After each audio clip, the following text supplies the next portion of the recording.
નમસ્કાર મિત્રો, સ્વાગત છે તમારું આપણી આ યુટ્યુબ ચેનલમાં જેનું નામ છે ગુજરાતી જીકેની જમાવટ।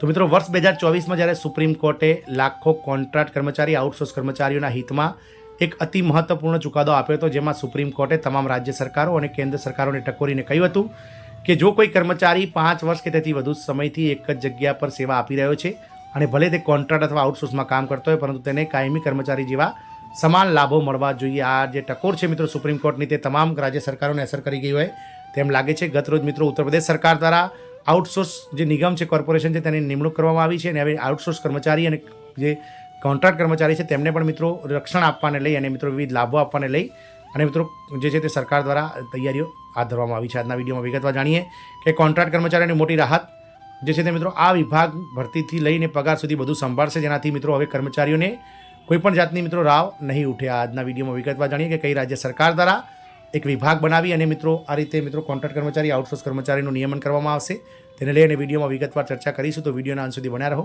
જો આપ અમારી ચેનલમાં પહેલીવાર વિડીયો જોતા હોય તો અમારી ચેનલને લાઇક, શેર, સબસ્ક્રાઇબ કરી બાજુમાં રહેલું બેલ આઇકોન દબાવીને ઓલ નોટિફિકેશન ઓન કરો, જેથી કરીને ચેનલ પર મૂકવામાં આવતા આવા કોન્ટ્રાક્ટ કર્મચારી, માનદ વેતન કર્મચારી, આઉટસોર્સ કર્મચારીઓને લગતા ન્યૂઝ તમને અમારા ચેનલના માધ્યમથી સરળતાથી ઉપલબ્ધ થઈ જાય। તો ઉત્તર પ્રદેશ સરકારની વાત કરીએ તો ઉત્તર પ્રદેશ સરકાર દ્વારા ગતરોજ જે છે તે મિત્રો માનનીય મુખ્યમંત્રી શ્રી યોગી આદિત્યનાથ દ્વારા રાજ્યના 7.5 લાખ કરતાં વધારે જે આઉટસોર્સ કોન્ટ્રાક્ટ કર્મચારીઓ છે તેમના માટે મિત્રો એક આઉટસોર્સ કોર્પોરેશનની નિમણૂક કરવામાં આવી છે। આ કોર્પોરેશન દ્વારા હવે કોન્ટ્રાક્ટ કર્મચારીઓને જે છે તે મિત્રો ભરતીથી લઈને પગાર બધું સંભાળવામાં આવશે, જેથી આ કર્મચારીઓને જે છે તે મિત્રો હવે જે અન્ય જે આઉટસોર્સ એજન્સીઝ અને અન્ય જે માધ્યમોથી જે હેરાનગતિ થતી હતી તે થશે નહીં। મિત્રો ઉત્તર પ્રદેશની વાત કરીએ તો ઉત્તર પ્રદેશમાં આઉટસોર્સ કર્મચારીઓને હવે એજન્સીઓ દ્વારા થતી હેરાનગતિમાંથી રાહત મળશે। આઉટસોર્સ સર્વિસ કોર્પોરેશનની રચના પછી કોર્પોરેશન ભરતીથી લઈ પગાર ચૂકવણી સુધીની જવાબદારી સંભાળશે। એજન્સીઓને નાબૂદ કરવાથી સરકારના પૈસા પણ બચશે, ઉપરાંત કર્મચારીઓના સેવા લાભોમાં પણ વધારો થશે।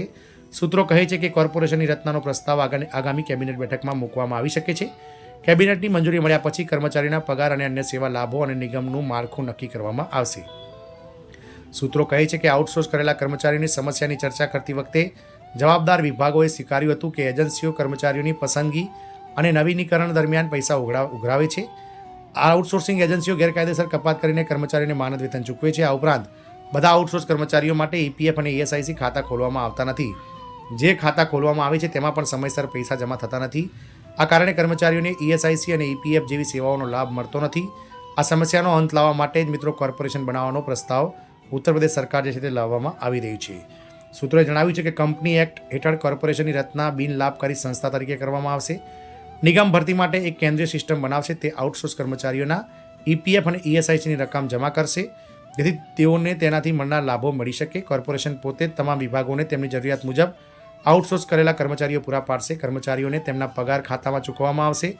આ સાથે કર્મચારીઓને આપમેળે વીમો થઈ જશે। અકસ્માત કે અપંગતા કિસ્સામાં બેંક કર્મચારી અથવા પરિવારને 30 લાખ રૂપિયા ચૂકવશે। સરકાર 22.5% બચાવશે। કોર્પોરેશનની રચનાથી સરકારને પણ ફાયદો થશે। આઉટસોર્સ કર્મચારીઓ પરનો વર્તમાન ખર્ચ 22% ઘટાડવામાં આવશે। હવે જ્યારે એજન્સીઓ દ્વારા આઉટસોર્સ કરેલા કામદારોને રાખવામાં આવે છે ત્યારે સરકાર જીએસટી અને એજન્સી કમિશન ચૂકવવા પડે છે। જીએસટી 18% અને કમિશન 4.5% ચૂકવવામાં આવ્યા હતા। આમ મિત્રો સરકાર 12.5% જેવું વધારશે। તદુપરાંત મિત્રો તમામ મહિલા કર્મચારીઓ આ કોર્પોરેશનની રચના થવાથી શું લાભ મળશે? તમામ મહિલા કર્મચારીઓને મિત્રો જે છે તે મિત્રો સરકારી કર્મચારીઓની જેમ 180 દિવસની પેઇડ મેટર્નિટી લીવ આપવામાં આવશે। બીજો છે મિત્રો ગર્ભપાતના કિસ્સામાં 42 દિવસની પેઇડ મેટર્નિટી લીવ આપવામાં આવશે। ત્રીજો છે મિત્રો બીમારીના કિસ્સામાં 91 દિવસ સુધી 70% પેઇડ રજા, ગંભીર બીમારીના કિસ્સામાં 124 દિવસથી લઈને 309 દિવસ સુધી 80% પેઇડ રજા, જે ખાસ પરિસ્થિતિઓમાં 730 દિવસ સુધી લંબાવી શકાય છે। ઈએસઆઈસી હોસ્પિટલો અને ઈએસઆઈસી સંલગ્ન હોસ્પિટલોમાં કર્મચારીઓ માટે મફત સારવાર અને પરીક્ષણો। પાંચમું છે ઈએસઆઈસી તબીબી સંસ્થાઓમાં તબીબી નર્સિંગ અભ્યાસક્રમોમાં આઉટસોર્સ કર્મચારીઓના બાળકો માટે બેઠકોનું અનામત સુનિશ્ચિત કરવામાં આવશે। છઠ્ઠું છે કર્મચારીના મૃત્યુના કિસ્સામાં જે છે તે 15,000 રૂપિયા આપવામાં આવશે અંતિમ સંસ્કાર માટે કર્મચારીના પરિવારને। સાતમું છે અકસ્માતના મૃત્યુના કિસ્સામાં પરિવારના સભ્યને 2.5 લાખથી વધારીને 7 લાખ રૂપિયા મળવામાં આવશે। સેવા અવધિ પૂર્ણ કર્યા પછી પણ પેન્શનની સુવિધા મળશે। કર્મચારીના મૃત્યુ પછી પત્ની અથવા માતા પિતાને પણ પેન્શન મળશે। કોર્પોરેશનની રચના પછી સરકાર દ્વારા સુવિધાઓ પૂરી પાડવામાં આવશે, જેમાં 1 વર્ષમાં 12 કેઝ્યુઅલ લીવ આપવામાં આવશે, એટલે કે સીએલ આપવામાં આવશે। તદુપરાંત વર્ષમાં 10 તબીબી રજાઓ એટલે કે મેડિકલ રજાઓ પણ આપવામાં આવશે। સત્તાવાર કામ માટે મુખ્ય મથકની બહાર જતા વખતે ટીએડીએ મળવામાં આવશે।